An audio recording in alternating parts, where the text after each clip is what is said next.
హైదరాబాద్ లో వైభవంగా శ్రీరామనవమి వేడుకలు జరుగుతున్నాయి. సీతారాంబాగ్ లో మొదలైన శోభాయాత్ర ఇంకా కొనసాగుతోంది. మరి ప్రస్తుతం ఈ శోభాయాత్ర ఏ విధంగా కొనసాగుతోందో తెలుసుకునే ప్రయత్నం చేద్దాం. మా ప్రతినిధి నవీన్ లైవ్ లో సిద్ధంగా ఉన్నారు. నవీన్, శోభాయాత్ర ప్రస్తుతం ఎక్కడ కొనసాగుతోంది? పూర్తి డీటెయిల్స్ ఏంటి?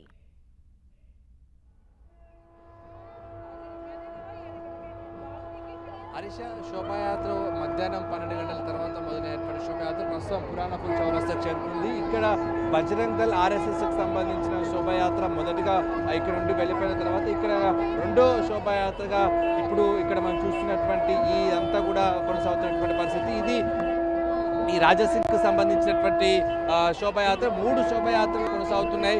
సాయంత్రం 6-7 గంటల వరకు కూడా కోటిలోని హనుమాన్ వ్యాయామశాలకు చేరుకుంటాయి. లక్షల సంఖ్యలో భక్తులంతా కూడా ఇక్కడికి చేరుకున్నారు. అంగరంగ వైభవంగా కొనసాగుతున్నటువంటి శోభాయాత్రకి పోలీసుల బందోబస్తు ఏర్పాటు చేశారు. పూర్తి స్థాయిలో సీసీ కెమెరాల నిఘాలో శోభాయాత్ర కొనసాగుతుంది. ఇక్కడ ఉన్నటువంటి సీసీ కెమెరాలన్నింటినీ కూడా హైదరాబాద్ పోలీస్ కమిషనరేట్ ఆఫీస్ నుంచి కూడా మానిటరింగ్ చేస్తున్నారు. క్షుణ్ణంగా భద్రతా వలయంలో శోభాయాత్ర కొనసాగుతున్నటువంటి పరిస్థితి మనం చూస్తున్నాము. మరోవైపు గతేడాదితో పోల్చుకుంటే ఈసారి భక్తుల సంఖ్య కూడా రెట్టింపైంది. సెంటర్ ఆఫ్ అట్రాక్షన్గా ఉన్నటువంటి రాజసింగ్ శోభయాత్ర మరో 2 నిమిషాల్లో కూడా పురాణపుల్ చౌరస్తాకు చేరుకుంటుంది.